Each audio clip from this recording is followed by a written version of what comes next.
Welcome to Built Forward, the podcast exploring where construction is heading over the next decade and how AI and other emerging technologies will and won't transform the industry. I'm Jason Jacobs, a longtime startup founder, investor, and the host. Let's get into it. Today's guest is Matt Pincus, second-generation owner of Pincus Elevator Company, a 73-year-old independent elevator business outside of Philadelphia. Matt bought the company from his father in 1985 when it was basically a two-person shop. Today, it has about 35 employees, services more than 800 elevators, and his daughter Emily runs the day-to-day as the third generation of the family business. Matt also happens to be my wife's uncle, so I've known him for years. But until I started exploring construction and the skilled trades, we never really talked about his business. And it's a fascinating one. Elevator technicians take 4 years to train. Qualified labor is incredibly hard to find, and Matt sees that labor constraint as the biggest limitation on growth. So he's becoming increasingly interested in a different question. Rather than just finding more people, how do you make the people you already have dramatically more productive? We talked about how Pincus Elevator actually runs today, where knowledge lives inside a 73-year-old company, how AI is already helping technicians troubleshoot 45-year-old elevators, and why Matt thinks there's an opportunity to bring the same kind of outside expertise to operations that he's recently gotten from a fractional CFO.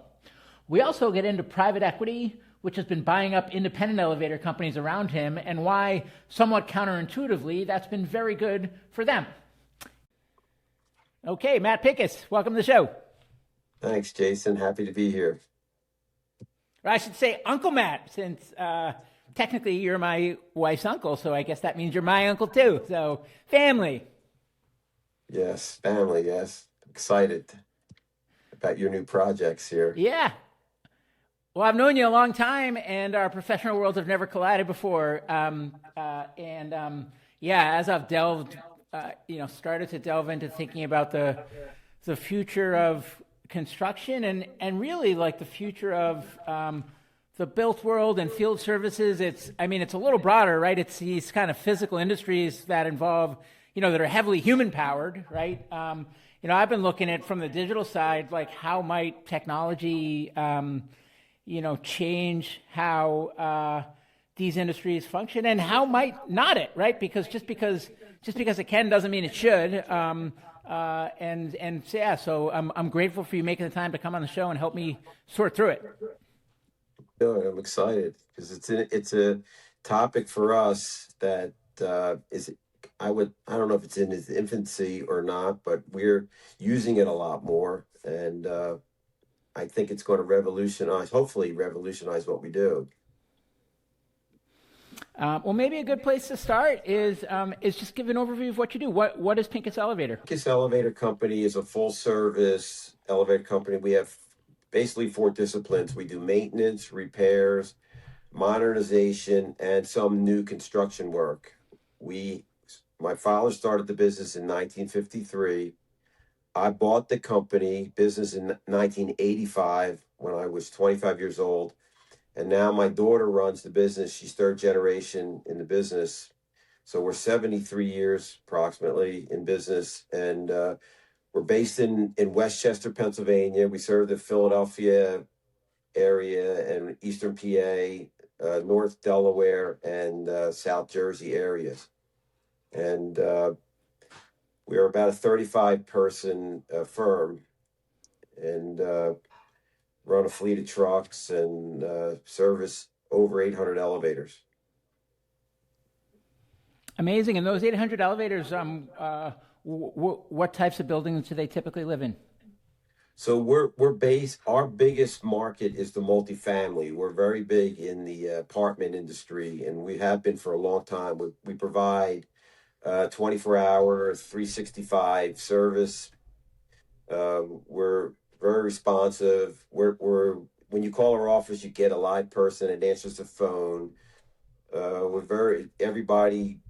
Any owner, property manager can have my cell phone number or any of our management cell phone number, and I have a lot of the tech cell phone number. So it's a very close relationship, and they're able to contact us and get communication, and that's key to what we do. And to become an elevator technician, what does the process look like? Is it certification? Is it schooling? Are there degrees? Do you train in house? So we do an in-house training. So we use something called the Certified Elevator Technician Program. It's a nationally recognized program through our National Association of Elevator Contractors, who sponsors it. It's a 4-year program. It's an online, uh, on job site based and testing. And how you do with us, it starts once you start working for us within 6 months, you have to enroll in the program. We pay 100% of the cost for the program, and you have to keep going through these what they call modules. So it's every 3 to 6 months that you have to kind of test out of a module. And we run a lot of classes too in house, and all the testing is done on our time. And it's a great program. Uh, getting a free education for us for 4 years is like, it's not like a college degree, but it's similar to it, and you can take it anywhere you want. It's usable in all 50 states. So it's a great program. But most people stay with us. They want to get through the program, and as you get through the program, as you base every module with us, you increase in pay. So if you start out at a certain rate, and every time you increase, you move up, and that's the incentive, is to keep moving up. And then when you finally get out, you know, our elevator technicians and mechanics make you know a very nice wage, and we have a very good benefit package included with all that also. And as you climb in modules and climb in pay, what are the things that you are doing at these subsequent levels that help the business? So you start out as what we call an entry level helper, and that helper can come in. Sometimes they really just have much experience, but they typically have some aptitude as far as they know how to use tools, or they're handy with their hands, or they have some electrical experience, and we kind of test for that before we hire somebody. And then once they start increasing in their CET program, they're able to do certain small tasks. Maybe they can mount what we call a hall station. That's the push button that you see in the hall, and we call it a hall station. So maybe they're able now to set that into the wall, and they learn to do that after 6 months or a year. They're able to maybe go out and do a little bit of maintenance, like clean an elevator pit, or do those type of tasks. And as they once they pass their 2nd year program, they're also have the ability to go out and maybe run some service calls, or to take on more what we call quote mechanic responsibilities, where they can help run wire, or they learn how to bend pipe, or they're able to do those type of tasks. So as they increase, their responsibilities increase, and we're looking for that. And it gives them quality. It also teaches them leadership qualities and things like that. Is very, very important for some of these guys, because a lot of the guys that work for us really weren't going to go to college. They were looking for a career, and here they are making more money in 4 years than most of their college friends that once they got out. So, and they have an opportunity to keep increasing that as they learn and their skills get better.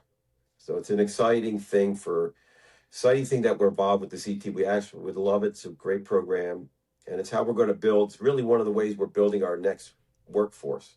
It's how we build our workforce, is through this CT. As everybody gets a certification, now we have new technicians and mechanics that we can put out on job sites, and we can expand our business based on that. Because that's our biggest challenge is workforce. Workforce being lack of quality supply. Yeah, it's rampant in every construction field, and especially in the elevators, where we are lacking qualified elevator mechanics and technicians. They're not there. We didn't train for them in the past. We didn't promote. Like when I went to high school, we had vocational school programs. Today, a lot of those vocational schools are no longer around and these programs don't exist. So that's a challenge for a lot of us. Like I went there for industrial electric, and that was a great background to learn how to become an elevator mechanic. And that's what I did for a lot of years, was an elevator mechanic before I bought the business and transitioned more to a business owner. But we don't have that. So that's what the CET kind of takes that place of that vocational program. We wish we had that vocational program during high school so we could, once they become 18, we could hire them and they would already have some of those skills. And we're working with certain schools. We work with a couple schools that we're trying to institute some pre elevator apprentice programs there. So we're really working hard to make that happen, but it's a very challenging, it's very hard to do. Do trade schools typically include elevator repair as one of the types of skilled labor that they teach? No, it's not. It's this. It's electrical, like plumbing, electrical, carpentry, masonry. You don't really see elevators, and that's why it's part of the reason why. And I wasn't really involved at the start of the CET program, but the CET program was started as an answer. The unions had a training program called NEEP, and we're our National Association of Elevator Contractors, and we're some really forward-thinking members thought we had to have our own program for companies that weren't affiliated with the union, and we're not affiliated with the union. So that's how this program came about, and it's become the standard program, one of the country's top training programs for elevator technicians. It's been very exciting, and we're excited to be involved with it. And the decision to be an open shop, has it always been that way? What's the rationale behind it? Have you wrestled with it along the way? And what are the pros and cons? And you don't have to answer all those, but I mean, take the question wherever you'd like, I guess. We haven't wrestled with it, but my father, when he started the business, it was just my father and basically one other person. And he was a small shop, and he didn't see the need for that. My father was a very independent person in his business career, and he basically kept it small like that for all the years that he had it. And when I worked with him, it was myself, my father, and one other person, and that's basically his formula. So the unions kind of left him alone, and he didn't feel like he wanted to be. He liked the independence of not being part of the union. So when I took over, that philosophy stuck with me. And I didn't think there was a need for it, because when I took over for the first 9 years, it was basically me and one or two other guys.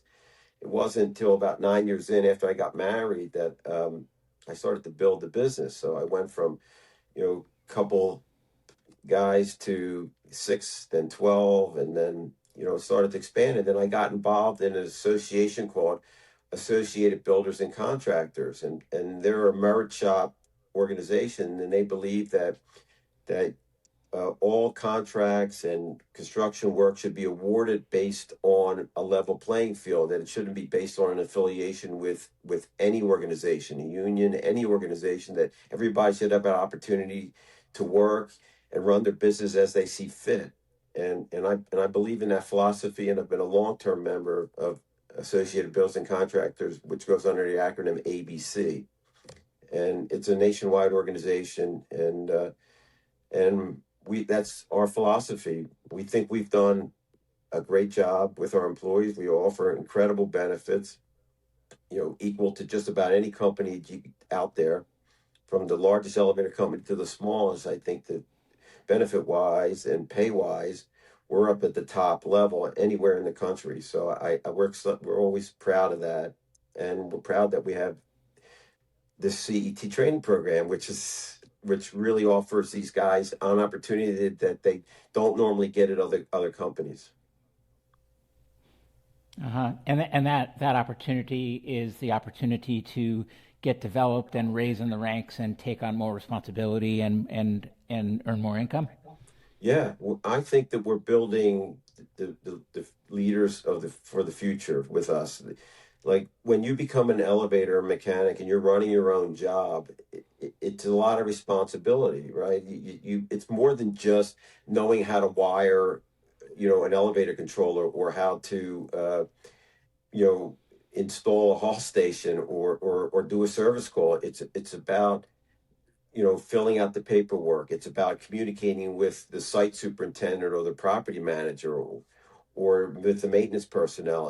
It's about writing concise uh, information back to our office, that if something needs to be upgraded because it's 45 years old, and getting that information and the part numbers, and what entails, on the labor side of it. Or is it hard to get into the building? Is it going to be hard to deliver the equipment? Like, you're learning all those responsibilities, and you're sort of a salesperson as you achieve these levels. And I think it's exciting for these guys. Some of them maybe never thought they would ever achieve any of that, or maybe they thought they would just be I don't like to use the word, but I will, working stiffs for the rest of their lives, and in dead end jobs. But here they have an opportunity to expand, and then we're very good about hiring from within. My construction manager and my service manager both were in the field for a lot of years, and we moved them up into those positions when we saw that they had the qualities to do that. When it comes to the internal systems, from the finance side to the actual workflows to run the business, from the bids through project delivery and payment and whatever the steps are. I'm still learning all the steps, but Right. are you guys largely a pen and paper shop? Do you have any kind of digital systems in place? What does that infrastructure look like today? So we do. We're not. It's we don't produce a lot of paper, so we have systems that, or I guess that's one of our biggest systems, that is kind of an Excel based system. It's called LiftKeeper, and it tracks everything. So every single elevator that we service is on there. Every single proposal that we do ends up on LiftKeeper, and every single testing, and there's testing required in the 3 states that we work. Elevator testing, sometimes yearly, 3 years, and every 5 years, and that's on there. And these are basically drop down boxes. It's a great program, and they've been a great company to work with, because when we need to add something, or we come up with an idea and say, hey, are you able to add this drop down box, or to add this to this page? They're very willing to work with us to do it, and they typically are able to do it. So I can go on LiftKeeper, and if you, Jason, ask me, oh, can you tell me about 123 Main Street and what's going on there? I can go in there and look at the history of it, almost from the day that we started working there, and I can tell you what happened last week. When the next maintenance visit is going to happen. All those things happen. It's a really great program, and we don't have to produce paper. We don't have to print anything out. When I call the office and I don't have access to it remotely, it takes seconds almost for somebody to look up that account and give me the information on it, and I can call the owner back and say, yeah, it's 45-year-old elevator. You need to upgrade it. Here's the reasons why, because here's what my technician found out. So we love that program, and then for accounting and all that, we use QuickBooks, which is pretty much, a lot of small businesses use QuickBooks, and we use QuickBooks Online. It's a good program. I like it. I mean, there's some things I wish that you could get some different reports, and then we have some other Excel based spreadsheets that we use for costing, for job costing, and estimating. We use a program that we kind of developed on our own, that I had a template from, and I expanded on it. We use that. And then for our budgets and stuff, we have other Excel programs. It's not all integrated. Like with LiftKeeper, I think you can integrate all these things, but we don't use everything that LiftKeeper offers, because we had some of our own uh, stuff that we really like, that's really elevator for us, specific to what we do. We wish we had it. There are some totally integrated systems out there, maybe like Field Boss or something, but we haven't investigated that. To go to a new program from where we are now would be very, very costly, and a tremendous amount of data transfer. I don't even want to think about that. Yeah, no, I understand. It seems like you still there, by the way? Yeah. Okay.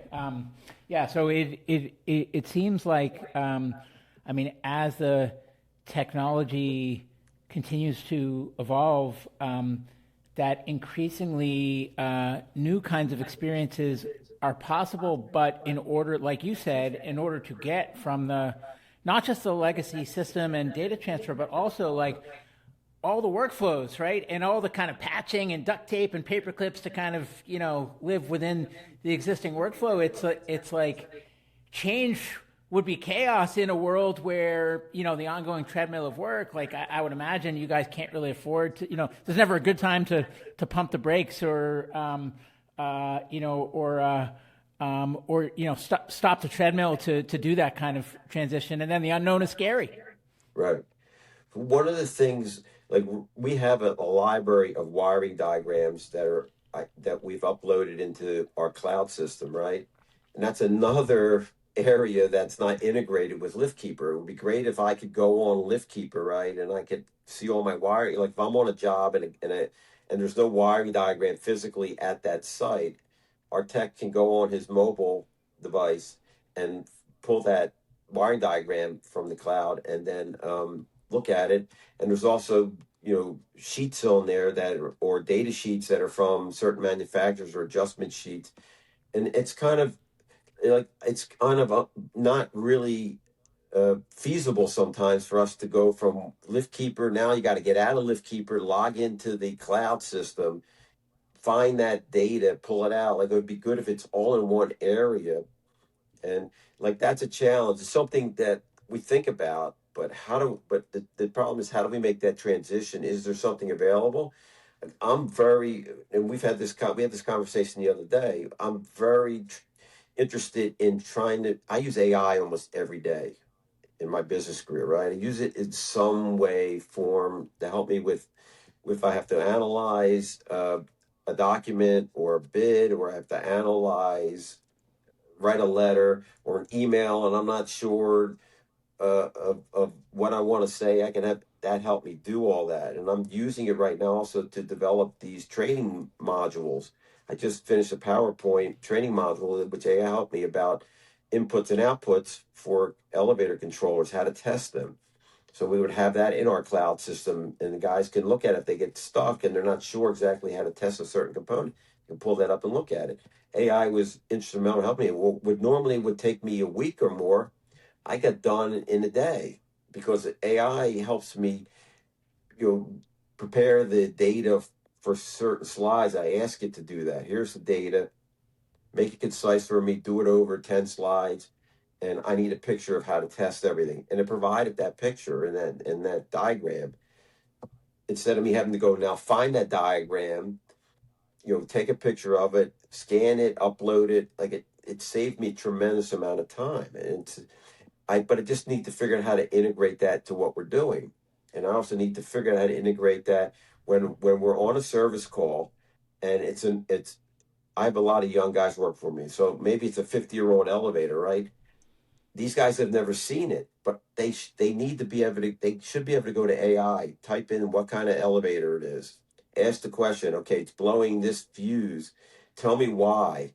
And AI can tell you. You can do that now. It's available. There are some general stuff out there on AI that will help you with that stuff. But that's to us where we need to go. I think that's where the future is, not just for our industry, but in anybody in the service industry. How do we figure out how to make that happen? But it's challenging, right? To make sure that the data is correct, because just because you put it on AI doesn't mean that the data you're getting is the correct data, right? You have to make sure that it's right, because it picks up from all these different areas. So that's our challenge right now. And I would love to be able to kind of correlate that into one place, make it really simple, and our guys can use that data. How do I do that? I'm not sure yet. Nobody's doing it right now. You mentioned keeping a system. So is LiftKeeper the kind of the central repository to keep track of for each client, when it was last serviced, what equipment they have, what issues they had, what the resolutions were, what work you've done prior? All that stuff lives in LiftKeeper. Is that correct? Yes, that's correct. Yes. Who enters that data? So it I th it's entered a couple of different ways. So when a guy's on a service call, he goes into there and he writes out the service ticket because before we used to write paper tickets and had to get them signed by the property manager, maintenance personnel on site. So right now he fills out that ticket on his mobile device.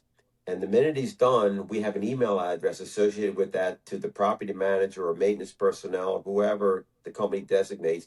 And then when he's done with that ticket, he says, I had to adjust the first floor door interlock, uh, and checked everything else, returned elevator to service. He puts down any parts that were used, this, and then he signs off on it. And then the minute he closes it out, it automatically gets emailed to our service department and also to whoever the building personnel designated email address is. So they automatically get a copy of it. And so, and then that's one way. Another way is that if my sales guy is doing a proposal, so every time he finishes a proposal, it gets uploaded into LiftKeeper. So now that proposal is related to 123 Main Street. We can look at it and say, okay, we sent you a proposal a week ago to replace this worn out piece of equipment. We need you to sign off on it before we can order the part. And it's right there. Anybody can look at it and see it. So it's different people doing different things, right? And we use it for all different departments. So if I'm on a modernization project, which is construction department, they're putting in different information in the LiftKeeper. They might be updating it where the job is. We're 3 weeks into the job. We have another 2 weeks left. We had to do a change order because when we opened up the wall, we found that there was this issue and it wasn't included in original scope. Things like that get uploaded up into there. And then when the customer calls, anybody can look at it and say, yeah, we sent you the change order for this. Here's the reason why it's going to cost you an extra $500 to do that. So those are the things that it's used for. And it's a great system. It does have a lot of drop down boxes, which is kind of, you got to sometimes click on a lot of boxes to get to where you need to go. But like that's who enters the data. It's not just it's and everybody has a responsibility to make sure that the data is correct and updated properly. If you think about the overall business, how often do you refresh your business objectives, and what are they? For example, do you set out at the beginning of the year and say our goals this year are we want to grow X% and we want to improve margins by Y% or something like that, or how do you approach planning in this kind of business? So just me personally, so I was never the greatest planner. I was kind of shoot from the hip kind of guy. He's kind of just went out and did my thing. And but Emily, who's running the business now, the day to day, is more of a planner, and she has set goals. I mean, she talks to her people. She sets a goal. We have a goal today of what she wants to increase revenues, and we do. We've always for the last we've always worried about margins. Like we've always set a margin for every discipline that we do. So we have all four disciplines with the maintenance, repairs, the modernization, and new construction. And each one kind of has a different margin. So we're looking to make sure that on every single job that we do, that we maintain those margins, because if we don't, the job's not going to be profitable enough, and we can't lose money. We need to make money. So we're very conscious of that, and we sit every week. We have a physical meeting, like with the construction department. They have a physical meeting to go over those goals, right? They meet every week to go over every job that's going on in construction or modernization, and they go over the hours. If the job was bid at 200 hours and they're 50% done, but now they're at 110 hours when they should be at 100, they talk about, okay, how are we going to make up that 10 hours? We have to bring this job in at 200 hours. How are we have 50% more left, but only have 90% of the hours left. How do we get that other 10%? They talk about those things because that's how we maintain the margin. We've always done that. It's very, very important for us to maintain the margins so that we're able to uh, make a profit, because you know this because you've been investigating construction industry. The margins are tight in this type of industry. It's not that we're seeing these tremendous margins. They sometimes are in a couple of percentage points. When a job is all said and done, after you pay your vendors and labor and benefits and you know truck expenses, it's tough. It's not easy to always you know pull out double digit margins. It doesn't really happen, or net profit. And so it's very, very tough. And it's unfortunate. We wish things were better that way, but that's just how this industry is how things are going right now. And so we're very conscious of that, and we're always looking at those numbers. In projects where you've missed historically, whether it's been tighter margins or even a loss, uh, w- w- what do the root causes tend to be? And do you retroactively go and try to identify them? Yeah, so we know sometimes it's vendor related, which is unfortunate. We just had a job recently that we were the first company in the United States to do this new product they had that fits kind of a smaller elevator shaft size. And some of the equipment was coming from Italy, and I would say, I don't know, it was about 30 or 40% of the equipment was coming from Italy, and then the other was all manufactured here, and it's a package put together for what we call new construction. It was going in an apartment building in Philadelphia, and the equipment was a couple months late getting here from Italy for whatever reason. And then when we installed it, there was a communication problem between the drive mechanism, the drive, and the controller. So they finally figured out that it wasn't our problem, it was their problem. They sent a guy out there. I think he was here for at least 5 days trying to get it all figured out, and finally got it figured out. So that job was way, way over for us in time. We got the job done on time for the building owner. Like we weren't past our date, but we had planned on being done, a little earlier on that project, and we lost our shirt on it. And it's was very tough. But once we got all the bugs worked out, the elevator's been running very solidly. It just really hasn't shut down at all, and I think it's a decent product. It's And it is the lesson there, so that the next time that came up, is the lesson to avoid that combination for the communication problem, or to factor in extra time into the into the estimate from a labor standpoint. Like, what's the key takeaway to improve going forward? I think like the issue is, like you just meant, we can't put more labor on that. We're already, every job that we bid is so tight as it is now. There's competition. We weren't low bidder on that job. We were given the job because the owner didn't want to use one of the large major elevator companies. He had experience with them in the past, and it was very, very bad. He was willing to pay us a few extra dollars more. I think the only way to achieve this is to have an understanding between us and the manufacturer, that if we're going to be the first kind of quote guinea pig on this, right? That we already have that we already know that when we get to certain points that there's going to be one of their people on site, and we didn't do that. I think that we were confident that we'd bought equipment from them before, that this would be fine, wouldn't be any issues. And I think that we have to have a better understanding that if there are issues, you know, who's going to compensate who for what, or who's going to you know you know take that hit. And what happens is we took the hit. And so that uh, that kind of tuned antenna, so that the next time this comes up, you say, "Oh, if we want to have this combination this early in the process, like, we need to make sure that the vendor provides someone on site to sort through communications issues or whatever else unknown comes up." That's a piece of judgment that gets retained in your brain, and then the next time it comes up, right? But one challenge I've been thinking about is that that's a human judgment. That's not, that's a that's you or whoever, the service manager was on site, right? That's in a human's brain. Does that get captured in the institutional memory? Like, does that become a Pincus Elevator judgment? So if whoever was on site for that project or involved in it leaves the firm or gets sick or something like that, that the firm still retains that judgment? Yes. We look at every job, individually, right? It's not that we just blanketly say, okay, let's just bid this, and this. Our goal is to look at the job and the complexity of it.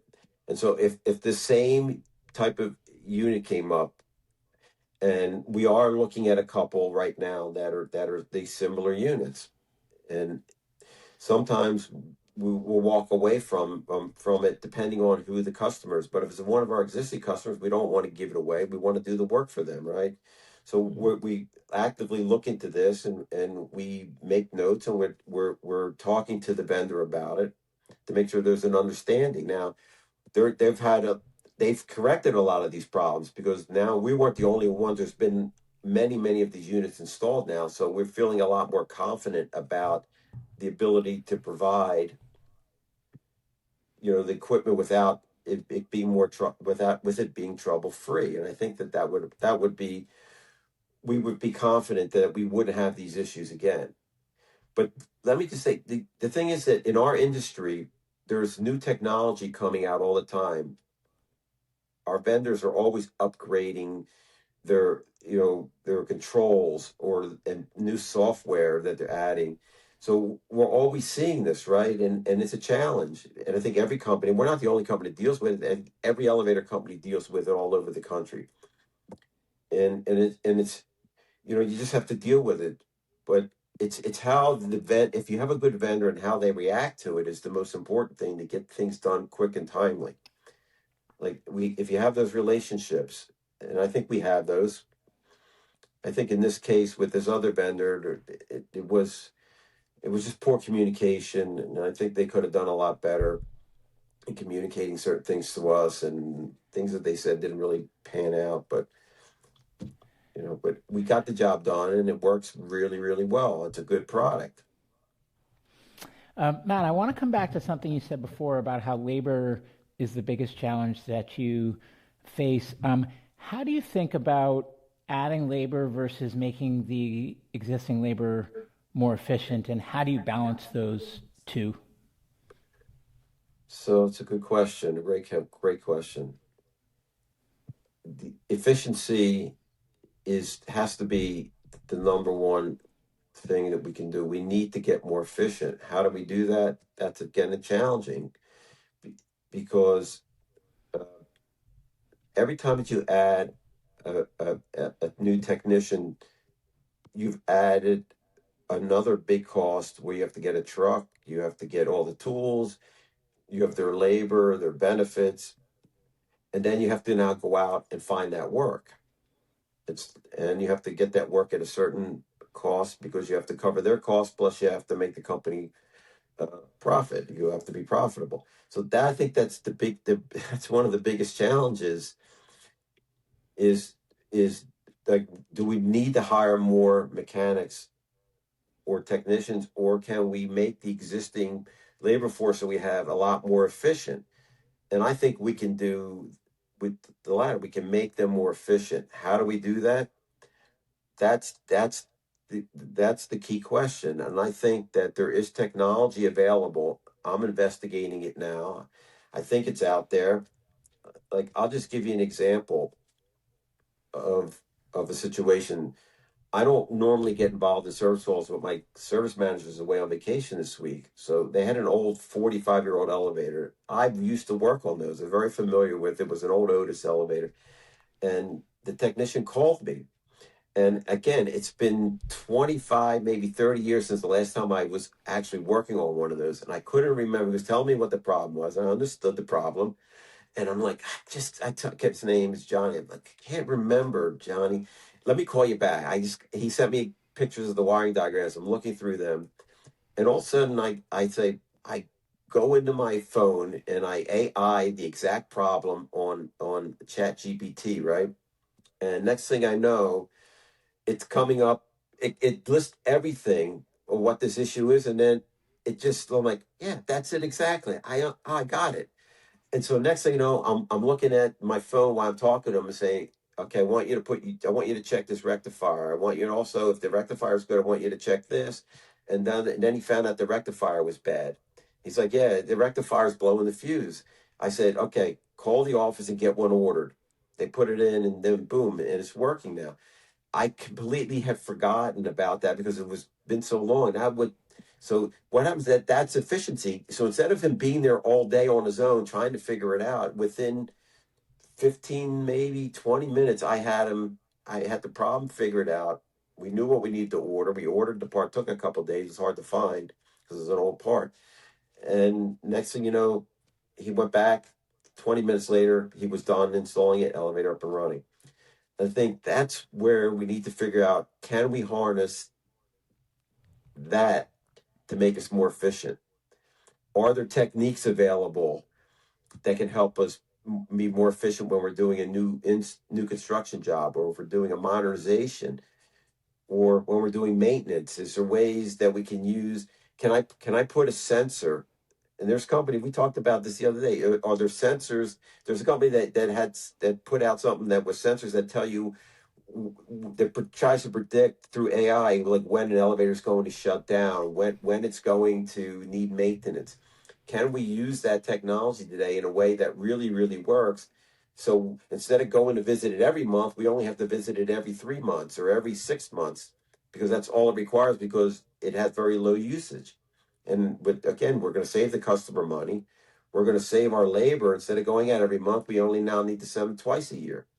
That's a huge savings. We can do more with less or more, or the same technicians that we have. And I think that's where there's a possibility, because there's a shortage. We don't This shortage isn't going away for elevator mechanics tomorrow.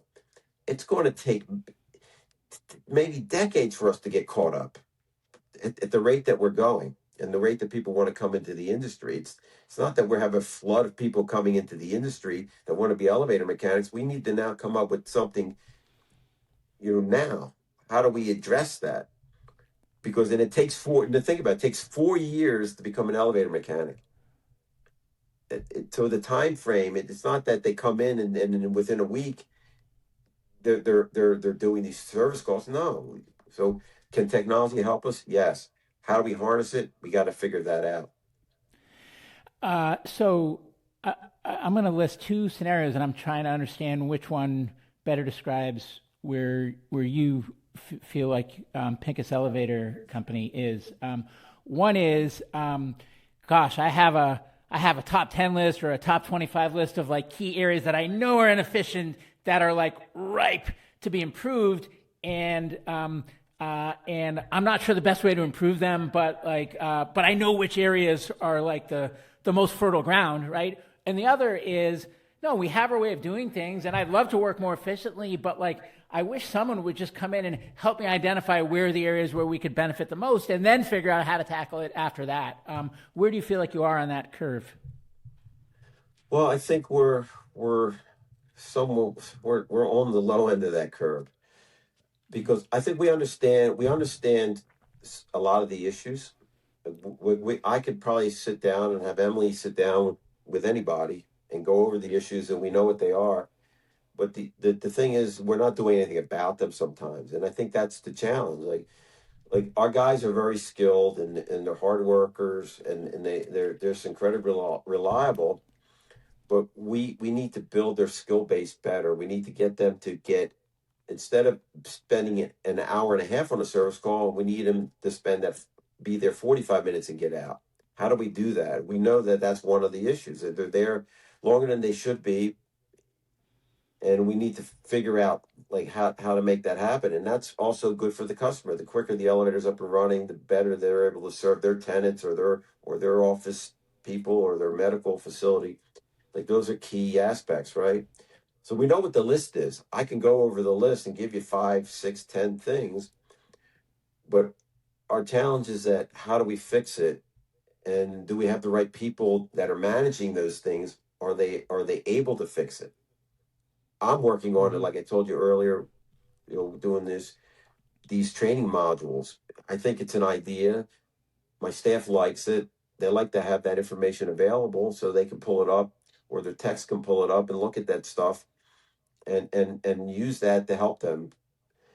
But is that the most efficient way? I'm not sure. It's we're testing it now. I don't know if it's the most efficient because these things take time to read, and you have to go through them, and you have to learn them. So we just need to figure it out. I don't know what the answer is for us yet, but we're working on ideas. Well, another thing I've been wrestling with is, uh, if you, I mean, a knock on people like me coming in from Silicon Valley type world is, gosh, like the software people, they build stuff and it looks, it has a fancy demo and it looks awesome. But then when I use it, I can't trust it. I need to rebuild everything in Excel anyways. And it's clear that whoever built this doesn't understand our workflows, right? Like, have they ever spent a day in our industry, right? Like, have they ever been in a shop? Have they ever been on a call? Have they ever, fixed an elevator? Have they done any of the things? Nick, no. So why would I trust them, right?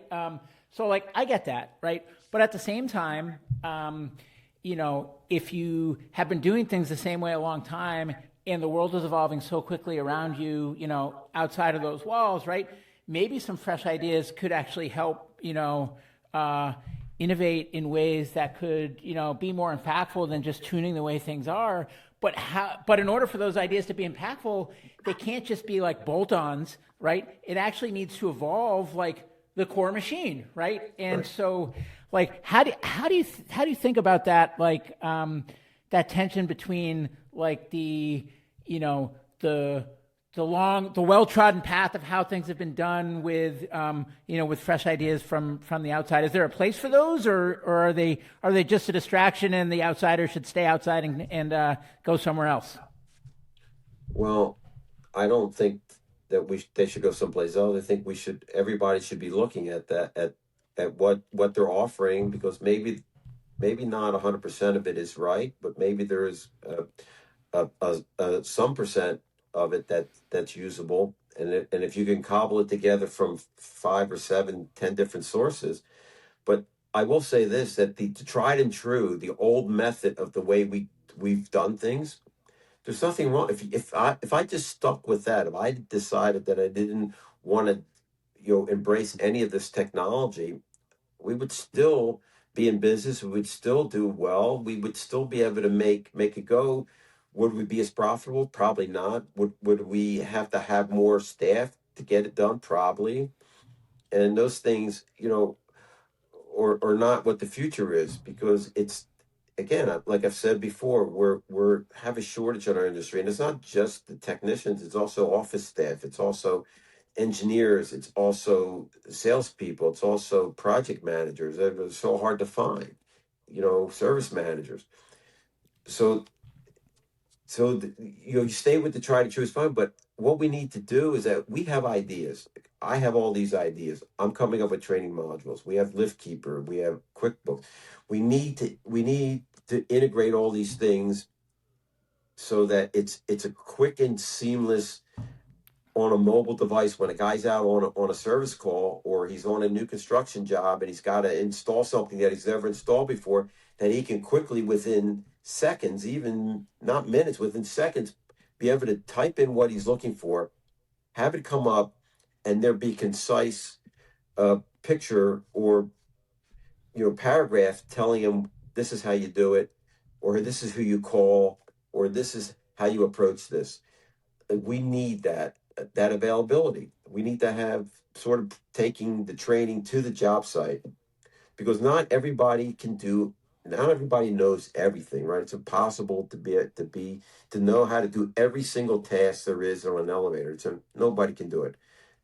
Not even I can do it. And nobody can do it. So you have to have this ability to get that. And I think that it's available today. How do we, again, like I said, how do we harness it? I want to figure out how to do that. I think we're going to eventually figure that out. But again, there's nothing wrong with the tried and true. We do it a lot. Guys go on a job site now. They have these paper wiring diagrams, and they're sitting there poring over the diagrams. They're not on an electronic device. That's an old tried and true method, and it works. There's nothing wrong with it. If that's what you like, that's fine. When it comes to growth, something I've been thinking about is capacity planning, and that cuts two ways, right? It comes to, can we take on this new project and deliver it, right? And it also comes to, can we make this new hire and commit to paying the salary, without running into cash issues. For each of those, how do you go about assessing when it's time and not cutting into bone and preventing growth without going the other way and getting over your skis? So there's for us, we have a good understanding of where that's going to happen. So because of the certified elevator technician program, the CET program, we know that certain guys are moving up through that CET program. And then once they reach the 4 years and do the final test, they become an elevator mechanic, right? And we know at that point that we want to put them out on their own jobs. At that point, they get to run their own jobs. So we get them a helper. So we know we know through the pipeline what's coming up. So we know that we're going to go out and find that sales for that. We just had a guy that just moved up, and we go out and find that sales, and we move. It's kind of a not it's very sustained growth. It's not that we're jumping up in double digits, but it's a very organic kind of growth, right? And we know because of that CET program, that's how we want to do it. So so so that's how we pick up new entry level people. So once this guy needs a helper, we're either going to give him an experienced helper, and then our most experienced guy will get the brand new helper, and that new helper within 6 months will start in the CET, and then hopefully in 4 or 5 years he will now be finished his CET, and we will get him out on his own project. So if we have, I'll just use any number. Say we have 5 teams going on right now on construction. Every time we test somebody at a CET, we want to go to 6 teams. So now we need to find that work. And if that work is, we'll say, $200,000 a year to sustain that person, we'll go out and find that work. And that's how we do it. It's a very organic growth, and it's been worked very well for us over the last few years. And I think we're doing a better job of it now than we've ever have. It's just being mindful of that. So so it sounds like you have ratios of, we know that for every, with like one senior and, and 2 middle people, and then, three juniors, right? Then we can deliver, X amount of business, right? And so you just have kind of ratios in your head, and you kind of manage to those ratios. So one, is that right? And two, how consistent and predictable are those ratios? Like, do they ever miss depending on the type of work or factors that that you couldn't have known going in? Like, in other words, is the scope predictable when you look at a project in terms of knowing what resources you'll need? So it is predictable because we have a certain area that we know we're good at, and we stay away from the areas that we're not good at, right? So we're not going to take on a certain type of project that doesn't fit into the scope of what we're good at. We know that we're good at these certain type of modernization projects where especially on these small hydraulic elevator units that are 30, 40, 50 years old. We're very efficient, very good at those, and we can do them at a very competitive pricing, and we can get them done very, very, very quickly. So we know that's a really important wheelhouse for us, and we have some guys that are really good at that. So we keep those guys on those type of jobs. They get them done fast, and because typically those are elevators that are a single elevator in one building. So we know that that's a wheelhouse that we're very good at. And they need that elevator up and running as quick as possible. Once we take it out of service, it might be out for 4 to 6 weeks, depending on how tall the building is, and there's no elevator service. So we need to get it up and running and as quickly as possible. So we know that we're very good at that. We know we're good at certain, I'll quote them, high-rise type modernizations, in certain type of apartment buildings. But there's certain other buildings that we wouldn't take. that don't fit our wheelhouse. And we do the same thing for new construction, and we do the same thing for maintenance. Like, you very rarely see me take an old freight elevator under maintenance, because that's not what we're good at. Because we're not going to be able to provide the service that that customer needs to keep an old freight elevator working. If he wants to modernize it, it's a different story. So we stay away from certain things. So we know what we're good at, and where we should be and what we should stay away from, and that dictates what we do and what we go after. And so I hope that answers the question. It does. When you think about resourcing, I mean, it sounds like you use some outside software vendors. Anything else you use outside vendors for? And I'm asking, for example, is marketing an outsourced function, or do you do it in house? Is finance an outsourced function, or do you do it in house? And how do you think about vendor versus fractional resources versus hire versus owner doing everything? So I have lots of thoughts on that, because when I was running the business, I pretty much did everything. I did the proposals, I did the sales, I did the project management, did the ordering.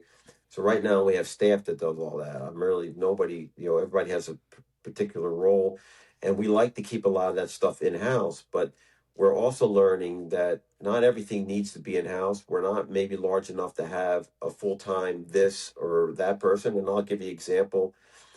We just started working with a fractional CFO. Like, we're not really large enough to have to pay that fee to have enough work for that person to be busy, 8 hours a day, 5 days a week.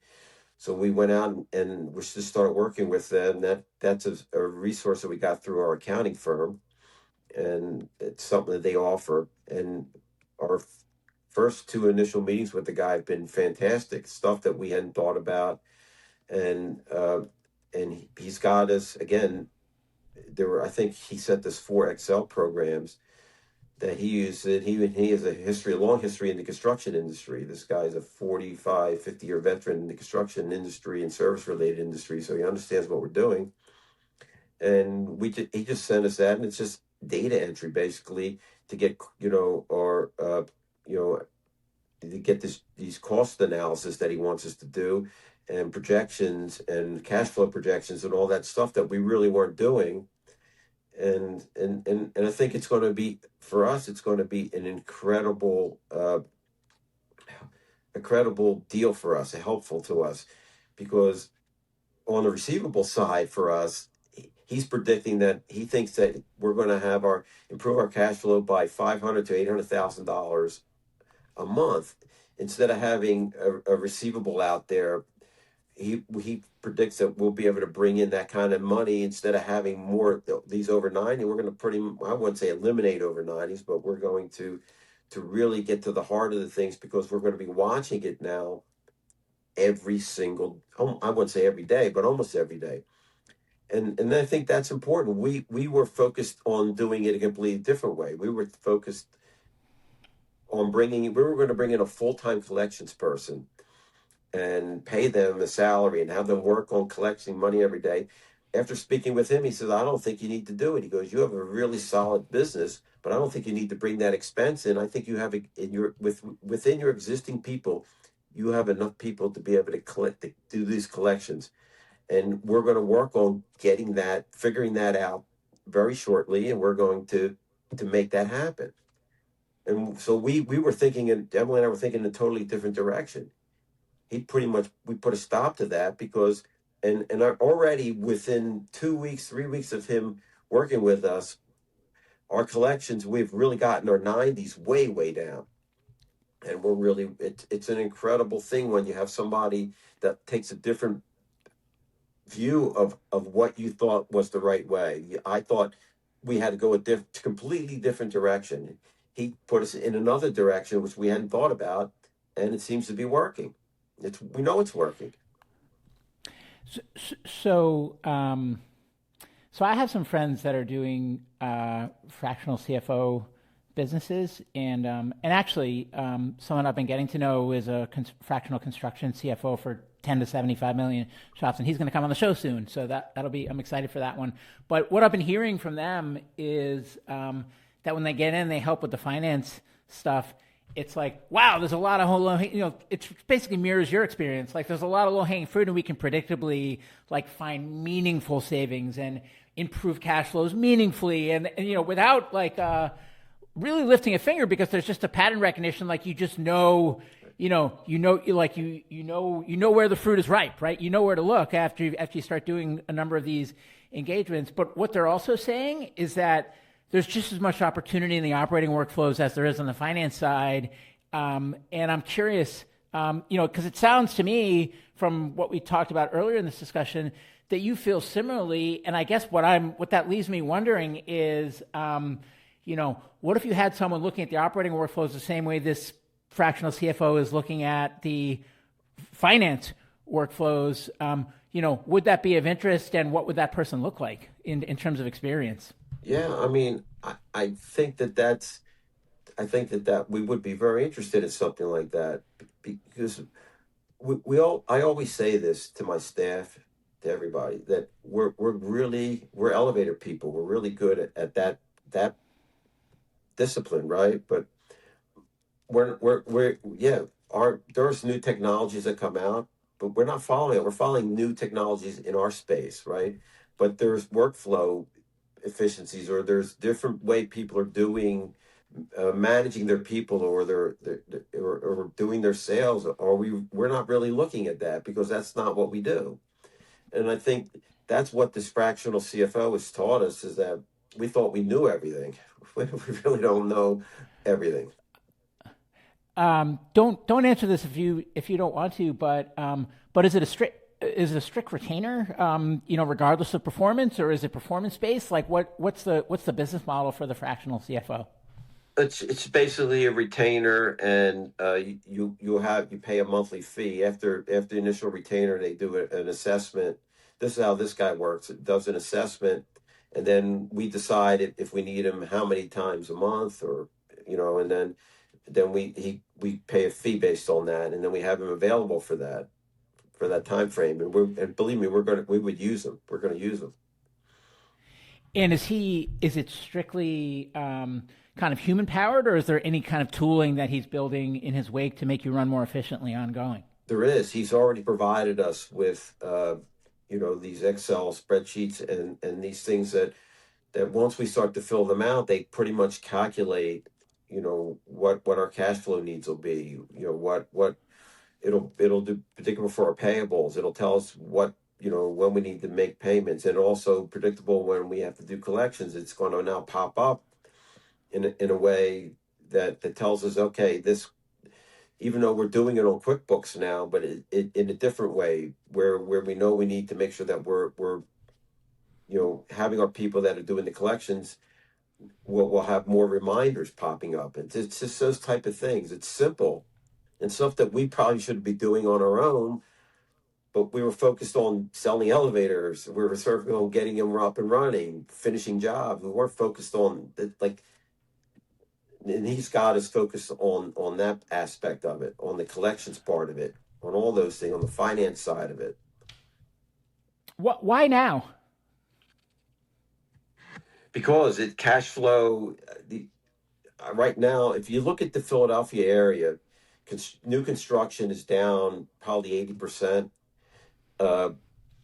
Financing's so tough right now, and it's expensive. Even private financing through some of these private financing areas, even some private equity, it's tough. They're getting it. So we're seeing payments have slowed up. When guys were paying in the 30 to 60 day range, we're seeing them out there at that 90 to 120 range. And we call them, they're paying us. The money's good, but it's just slower getting in. And that's what prompted us. We need to be better and faster. Instead of waiting for it to get to 30 to 60, to get to 60 and over, we need to be on it on day 31 on every single account, every single amount. Yeah, the thing I wrestle with on the workflow side is it sounds like you're motivated by playing defense and improving your cash flows, right? And it seems like the workflow side, and correct me if I'm wrong, but is more like playing offense, right?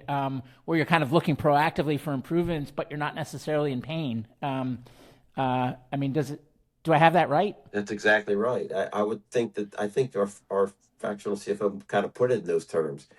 It we do need to get more efficient. We talk about it all the time, but we are playing defense on the collection side, and we have to be. We should have been, Yeah. you want to be there, but I think on the offensive side, we can do a really good job. We just need to come up with the plays. We need to sort of Yeah. figure out what they But look are you like. as motivated though? Like I get why you're motivated to play defense, right? But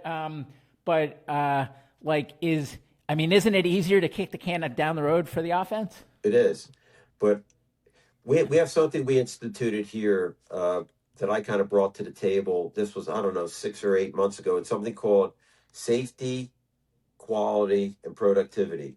I didn't invent it. This another company that I know through ABC, this guy Barry Schlock Contracting. He's a road contractor. He did a seminar on it, and it changed a lot of my thinking.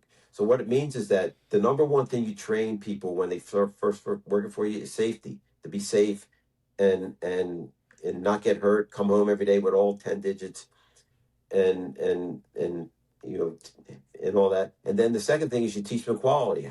How do you build the quality product? We believe in quality. We want the job done right the first time. And then the last thing you teach them is productivity, and that's the innovation. That's the productivity. That's the work. The new how how the company makes a profit. And I think that's the key.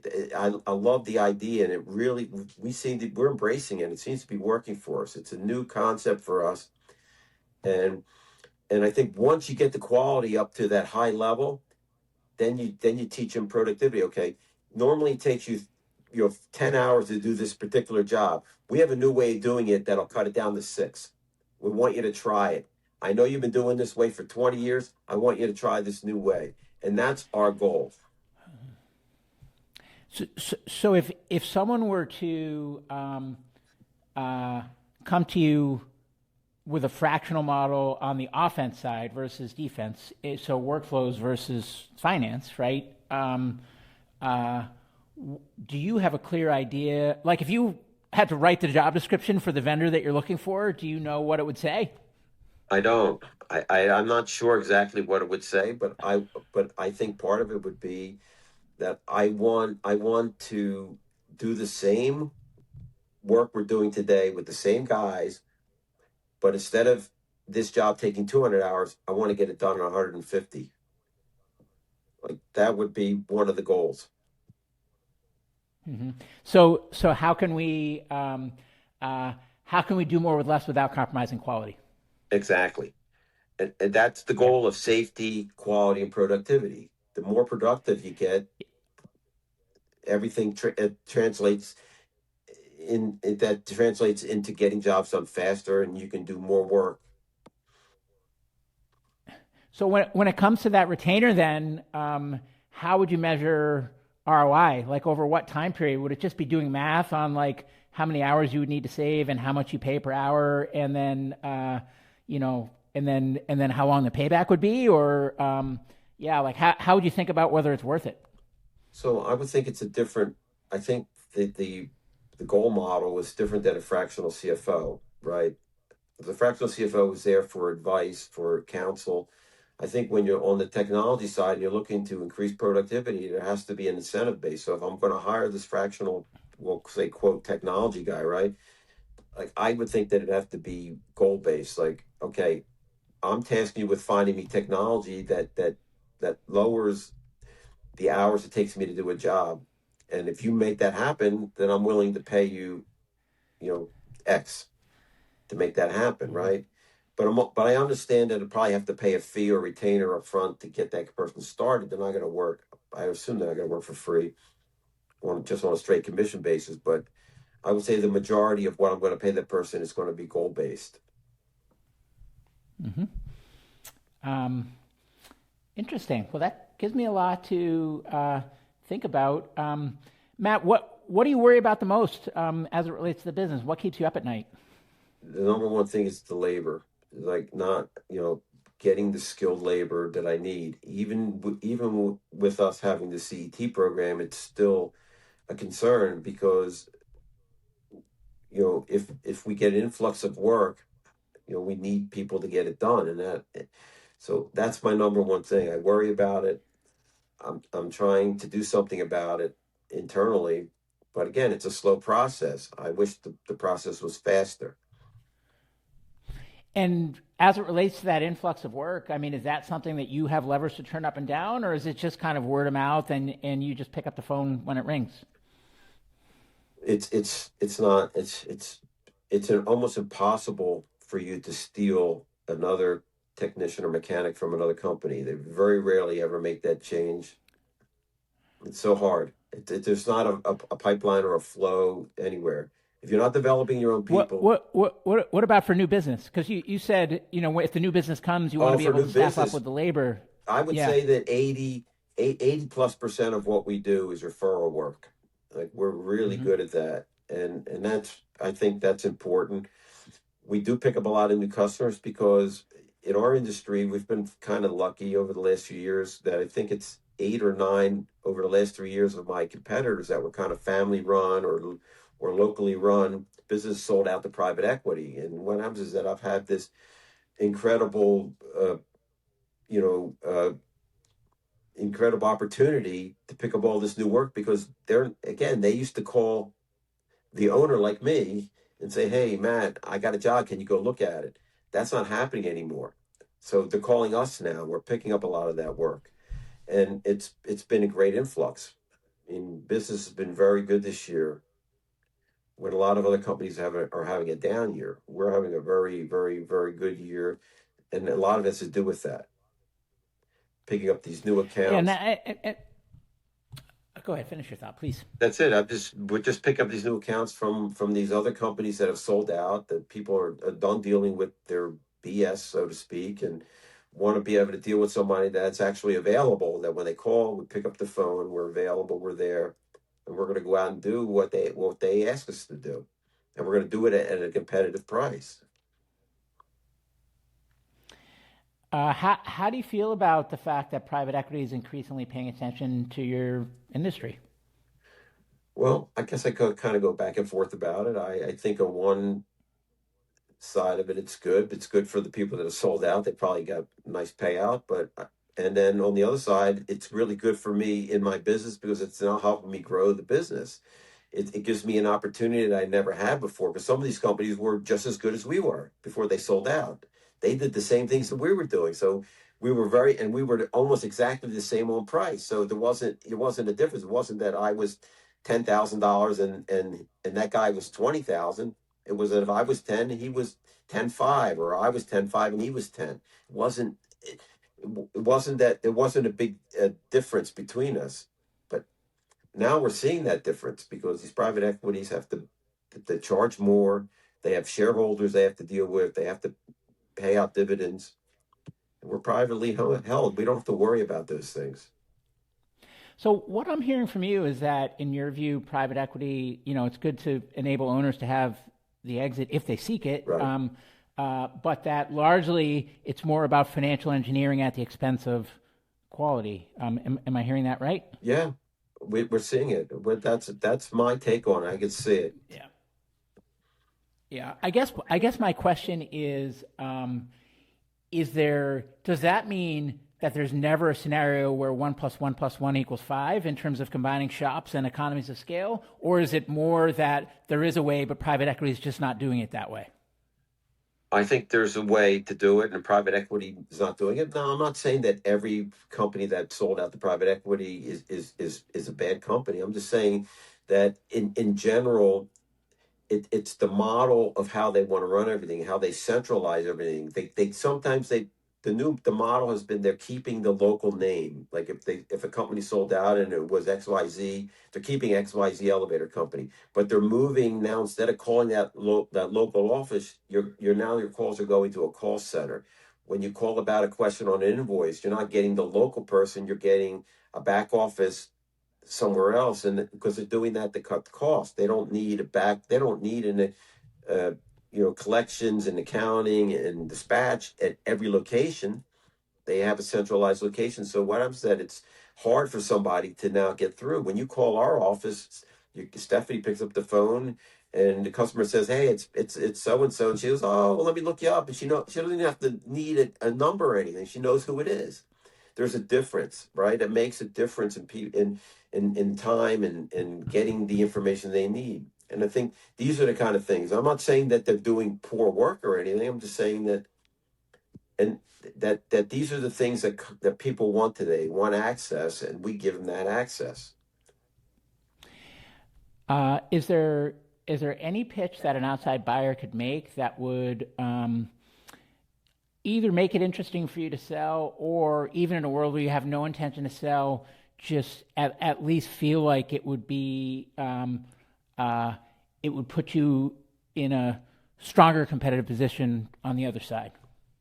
I do. I mean, I think if they just follow our model, I'm not saying our model's perfect, but if you follow our model, and I think it's usable for any industry almost. If you follow the model that we have, and that's how you can do it. I think the consolidating everything is not a good idea. I think I get that part of it. I think there are some things that if you were that you can consolidate, but I think there's certain things that you need to leave in place.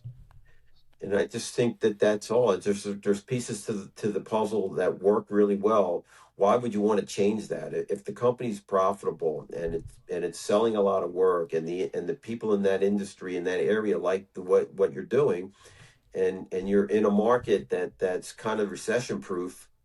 When you look at the multifamily market, right, and you're doing the majority, why would you want to vary from that? Why would you want to move to another other areas when you already have that set up? And that's what they're doing, is that they're looking to sign some of these other type of work and contracts that don't fit their original model, and that destroys the business. I hope that makes sense. If you didn't have an Emily, what would you have done when you thought about succession? I probably would have my my succession plan would have been to I had brought in somebody to run the business before Emily took over. And that person left, and then Emily, took over that position. He was there for about 8 years, 7, 8 years, and then my goal after speaking with Emily, after I had hired him, I had a conversation with her that she was willing to take over that position. And unfortunately, he left abruptly. But Emily really stepped up, and we worked very close together, and it's been a good relationship for us. It's worked very well.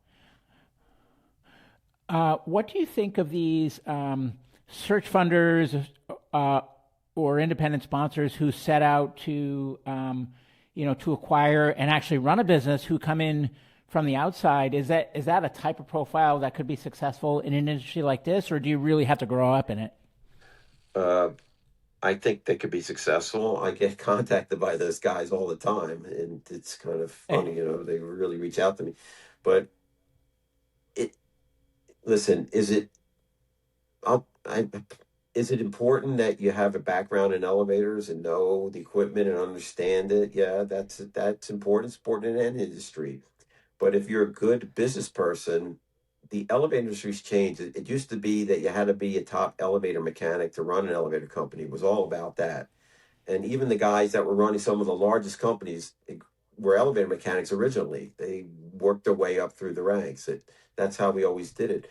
But today it's not that way. It's a business, and it needs somebody that has a smart business mind, that understands our business cycles and understands our business time frames, and how to coordinate these four different disciplines into one company, and make it all happen and get done on time, and develop new workforce and all these things. And if you're able to do that, I think you can be successful in it. You can learn the basics of elevators and how they run. It's not hard, right? The systems, you don't need to be just because you run a business doesn't mean you have to understand how to wire up an elevator controller, or how to adjust a door operator.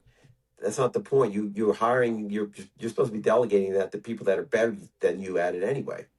And you're supposed to be, they're supposed to be the experts at that. That's why you hire them. It's why you pay them the big dollars, right, to do all that. And that's what Emily's figured out. She's known that she has the quality people to do that. She just needs to have an understanding of what a door operator does and how it works and where we buy it from and who the vendor is and if we need replacement parts, where to get them. That's she doesn't need to know how to install it because she has people that know how to do that and she can rely on them. And she does a good job of that. And I do the same thing. I'm not out there every day anymore doing it, so I rely on them. So I think that could work. Last question, Matt. If you think 10 years into the future, in your dream world, what does Pincus Elevator look like, and what have you achieved at that time? I think that I wouldn't say we're double the size that we are, but I would say that we're going to hopefully be one of the largest independents, or maybe the largest independent in the area. And we've expanded our territory to more of Pennsylvania. We're working on that now. We're expanding to the central part of the state and hopefully one day be out in Pittsburgh and maybe even back up. We used to do North Jersey at one time, but maybe we'll back up to North Jersey. I don't know if we want to do that. It's a kind of very competitive market, but I think, and I see revenues up by 40 to 60%.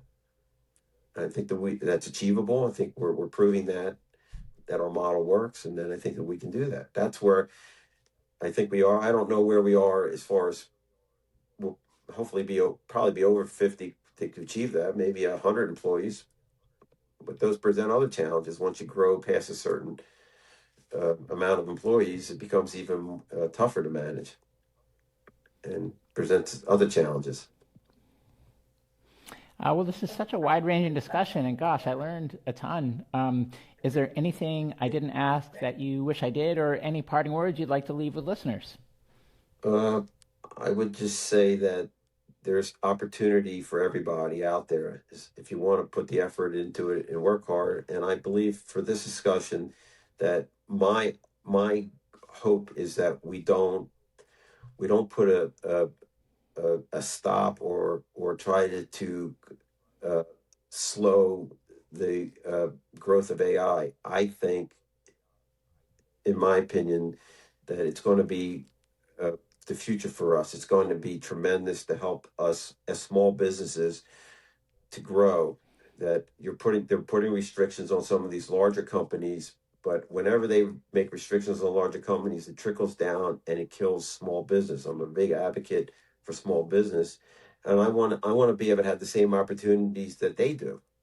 But if you put restrictions on that stuff and it limits my ability to be able to use this technology, then you're hurting my business, and I don't want that to happen. I want the technology to move forward.